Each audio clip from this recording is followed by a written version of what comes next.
Here are 4 things that I wish I heard at the beginning of my self-development journey, because I know it can be very overwhelming, and I want to break it down for you. Self-development has single-handedly changed my life, and I know it can change yours as well. Hello, and welcome back to my channel. If you're new here, I'm Rebecca, you're a self-development sis, and I'm here to help the girlies go from surviving to thriving with my own version of self-development. So I've been in self-development for over 5 years now, and here are 4 things that I wish I heard at the beginning of my self-development journey. So make sure to subscribe if you haven't yet so you don't miss any other self-development Sunday YouTube videos from my channel. So let's just jump right into it. But before we get into the 4 things, I'm gonna ask myself, what even is self-development? Why should I even care about self-development? It's a great question you might be asking or thinking to yourself. My definition of self-development is the journey of going within oneself to cultivate and improve upon the person that you ultimately want to become. And I think I have a different perspective on self-development than a lot of other people, because I actually believe that you are already 100% whole, worthy, and complete as you are, and you're not broken. I don't view self-development as a tool to fix you, because you are already perfect as you are. And my version of self-development, and the way I see it, is actually a way and a tool to get closer to your authentic self, to more of your true being, because the best version of you is going to lie in the version of you that's becoming more of you, not less of you. And so if you're watching self-development on my channel, I'm not going to tell you to change. I'm going to actually tell you to become more of you, because I am that confident and that certain that your unique skills, your unique tools, traits, things about yourself might just be hidden under years and years and years of societal conditioning and programming and subconscious beliefs and all these negative things that's really hiding who you truly are. And I'm here to break down those walls so you can really shine like the best, most confident, vibrant, amazing person that you are. So that's how I view self-development, and my journey with self-development has really been a journey back to myself, has been a journey to empowering myself, to allowing myself to fully embrace who I am and be more of who I am. And in that journey, I've been able to cultivate better relationships. My dating life has improved. My business has improved. I was able to get the confidence to start a business, to start social media, to quit my corporate job, to moving states multiple times, to meeting new friendships, to attracting dream opportunities, not to mention the list goes on and on and on. There's really no cons to self-development unless you're taking it too far to the extreme. And that's another disclaimer I have for you, is that I don't want you to get sucked into the belief that once I change this about myself, or once I work on my self-development in this way, or once this thing happens, then I can feel good about myself. Then I can feel worthy of myself. And I really want you to get this through your head, because if you're just now starting your self-development journey, it's a fallacy to believe that the journey is going to end, because guess what? It's not. And that's actually going to be one of my tips. So I guess let's just get started with the tips. Number 1, know that it's always a journey, okay? Your self-development journey is always going to be ever going and evolving, and there is no prize at the finish line. So that's a huge mistake that people make on this journey, is that they think that they have to change things about themselves, that they have to heal certain things about themselves. They have to have these certain check marks and ticks, you know, quote unquote, for them to feel good about themselves. But the problem is that life is always ever going. There's gonna be things that come up. There's gonna be triggers and wounds and traumas and relationships and things that happen that's going to affect your self-development journey. And so you have to know that it's always an ever-going journey. I don't want you to think that, oh, there's some prize at the finish line and then it's just over and then it stops. No, that's not how it works, okay? So just remember that it's always an evolution, and you need to focus on your growth and self-development while you're currently on the journey, or else you're never gonna be happy with yourself. You already have to know that you are whole, worthy, and complete as you are right now, or else you're never going to be happy. And I say this as someone who's been on a self-development journey for many years and will continue to be on one.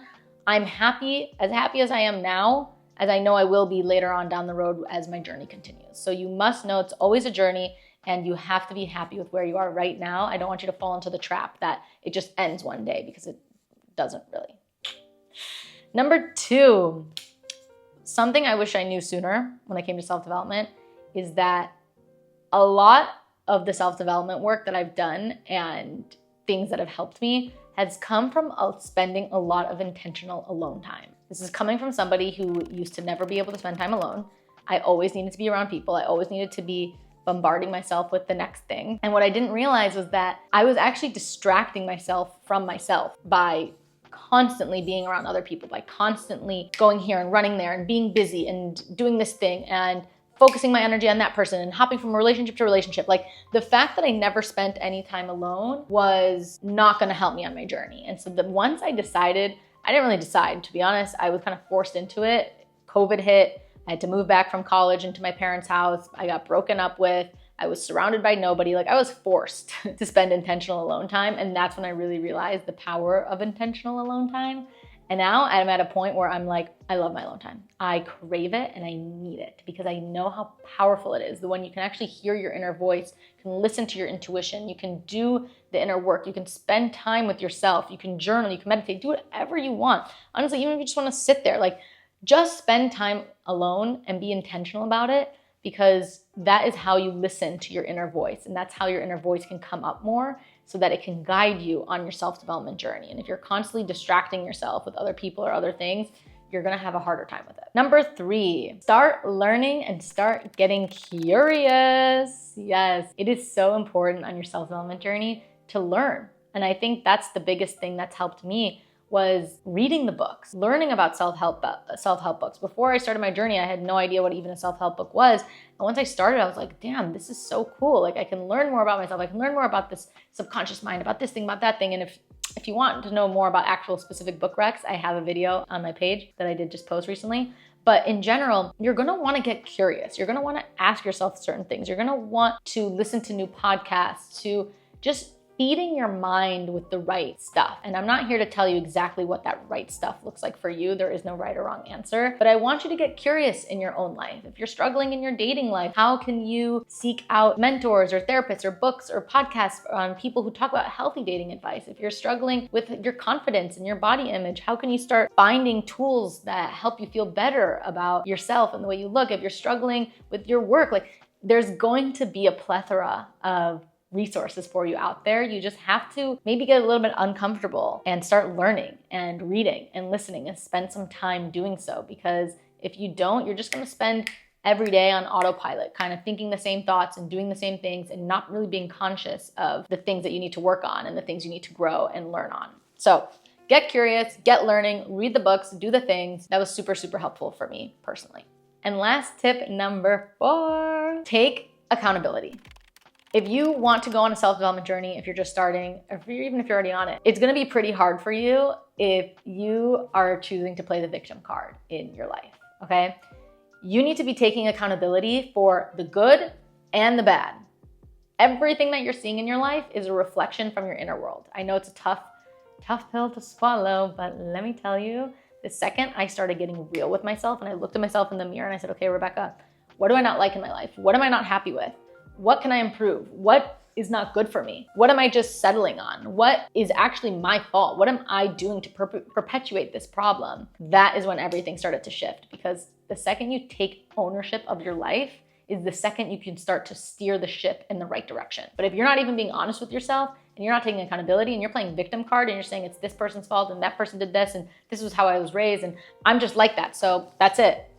Take it or leave it. Sis, you're gonna have a harder time. You're gonna have a harder time. You're going to not get this far. So it might be hard to admit these things to yourself, but the second that you do and the second that you take ownership for everything in your life is the second that you can start to shift it, and you can use these tools and tips and practices within self-development to enhance it and to feel better and to be better. And that's all we want, right?